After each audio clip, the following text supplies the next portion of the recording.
Bismillahirrahmanirrahim. Assalamualaikum warahmatullahi wabarakatuh. Alhamdulillah, salatu wassalamu ala rasulillah wa ala alihi wa sahbihi wa man walah ma'ba'd. Talaba talibat KMI kelas 11 yang dimulakan Allah Ta'ala. Kita sambung pelajaran kita sampai di bab ke-8. Qala al-musannifu rahimahullahu ta'ala babu ma ja'a fir ruqa wat tamaim. Bab dalil-dalil yang datang tentang pembahasan ruqyah dan tamimah. Ya, sebelumnya kita baca dulu apa definisinya. Qala syarih waffaqahullah al-maqsudut tarjamati bayanu hukmir ruqa wat tamaim. Jadi nanti bab ini akan membahas hukum ruqyah dan tamimah. Apa itu ruqyah? War ruqa jam'u ruqyatin wa hiya al-'udhatul lati yu'awwadu biha minal kalami. Ruqyah itu jamak dari ruqa itu jamak dari ruqyah, yang maknanya adalah al-'udhah. Udhah itu apa? Dijelaskan Syekh Utsaimin di bawah ini. Wal 'udhatu ismun lima tutlabul himayatu bihi. Fa aslul isti'adzati al-i'tisamu wal iltija'u. Kalimat udhah itu artinya adalah satu istilah, satu ungkapan tentang apa yang dipakai untuk berlindung, diminta perlindungan darinya. Jadi sesuatu yang dipakai untuk dimintai perlindungan begitu. Ya. Fa aslul isti'adzah, dan hukum asal dari isti'adzah itu maksudnya kalimat isti'adzah, ini kan udhah nih kalimatnya. Itu makna asalnya adalah i'tisam, berpegang teguh, wal iltija, dan kembali untuk berlindung pada sesuatu.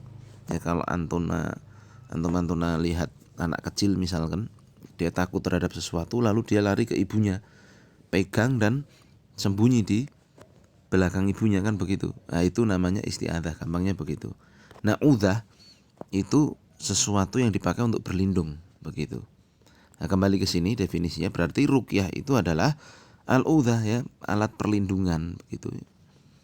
Yang yu'awwadu biha minal kalam, yang dipakai untuk berlindung dengannya dari ucapan. Jadi maksudnya begini, ruqyah ini semacam ucapan, ya, kalau bahasa Jawanya ya jambi-jambi, atau intinya itu ya dia bersumber dari ucapan-ucapan tertentu yang dipakai untuk berlindung, melindungi diri dan sebagainya. Paham ya?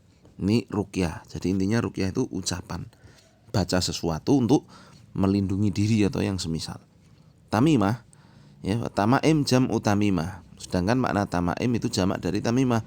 Wahyal 'udhatul lati tu'allaqu li tatmimil amri jalban li naf'in aw daf'an li durrin. Sedangkan tamimah itu adalah alat perlindungan begitu, yang digantungkan untuk menyempurnakan satu perkara, ya, untuk meraih manfaat atau menolak madarat. Jadi kalau ruqyah itu pakai kalimat, kalau tamimah itu pakai benda yang digantungkan, begitu. Nah, sekarang Syekh Utsaimin untuk lebih memperjelas, beliau menyampaikan perbedaan antara ruqyah dan tamimah. Anna ruqyata 'udhatun malfudhatun, ya, bahwa ruqyah itu ya satu perlindungan yang dilafadzkan.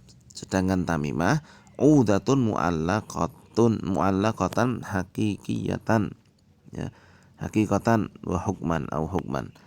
Sedangkan tamimah itu adalah alat perlindungan yang digantungkan secara hakiki atau secara hukum. Maksudnya secara hukum tuh tidak digantungkan, tapi kedudukannya sama dengan digantung. Ini fal wad'u yu'tabaru ta'liqan. Penjelasannya kata Syekh Utsaimin, ya, kalimat secara hukum sama seperti digantungkan, itu seperti diletakkan. Maka ini hukumnya dianggap juga digantungkan. Falau wada'na tahta sadatiha fahadha yashmaluhu ismu ta'liq, ya. Walaupun ya diletakkan di bawah bantalnya, maka itu tercakup dalam makna menggantungkan sesuatu. Jadi maksudnya begini, tamimah ini lebih ke arah jimat begitu.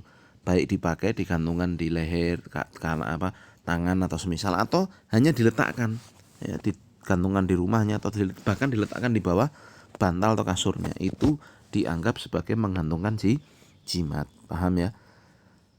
Taib. Nah sekarang ya kita setelah mengetahui ya apa itu ruqyah, apa itu tamimah, ya, dan tujuan dari pembelajaran bab ini yaitu menjelaskan hukum ruqyah dan tamimah itu sendiri. Taib. Dalil yang pertama, ya qala al-musannifu rahimahullah taala wa fi sahihi an Abi Bashirin al-Ansari, dan dalam sahih ya dari Sahih Muslim ya, dari Abu Bashir al-Ansari annahu kana ma'an Nabi sallallahu alaihi wasallam fi ba'di asfarihi, bahwa sahabat ini Abu Bashir al-Ansari pernah suatu ketika mendampingi Rasul, bersama dengan Rasul di beberapa safar beliau.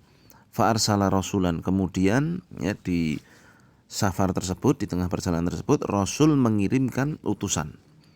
Ya, apa perintahnya kepada utusan itu? Ala yabqayanna fi raqabati ba'irin qiladatun min watarin au qiladatun illa qutiat.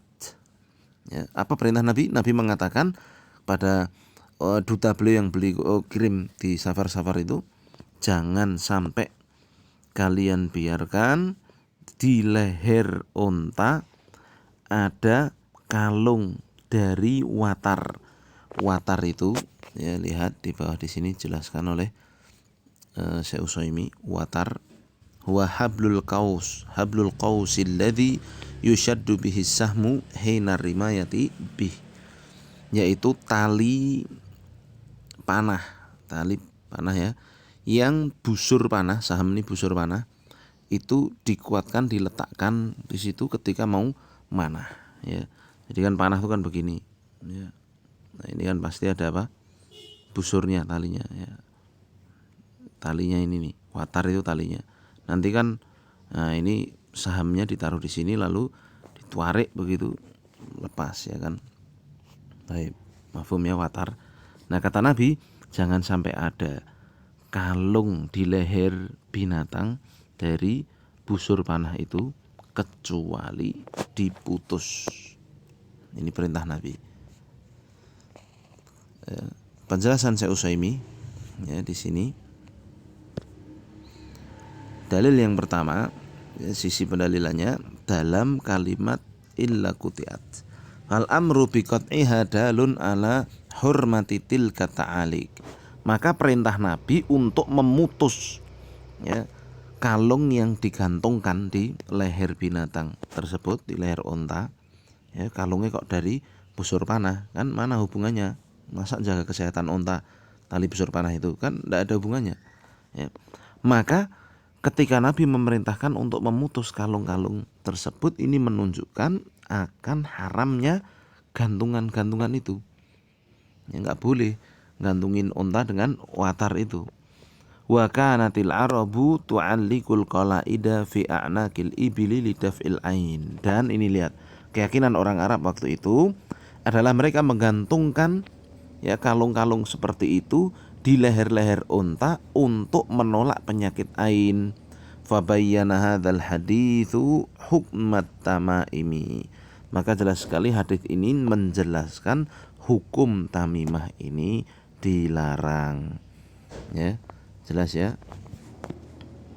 Baik, mungkin sampai sini dulu ya pembahasan kita di hari ini, 1 jam pelajaran. Ya, mohon untuk dicermati, dihafalkan dalilnya. Subhanakallahumma bihamdika asyhadu an la ilaha illa anta astaghfiruka wa atubu ilaik. Assalamualaikum warahmatullahi wabarakatuh.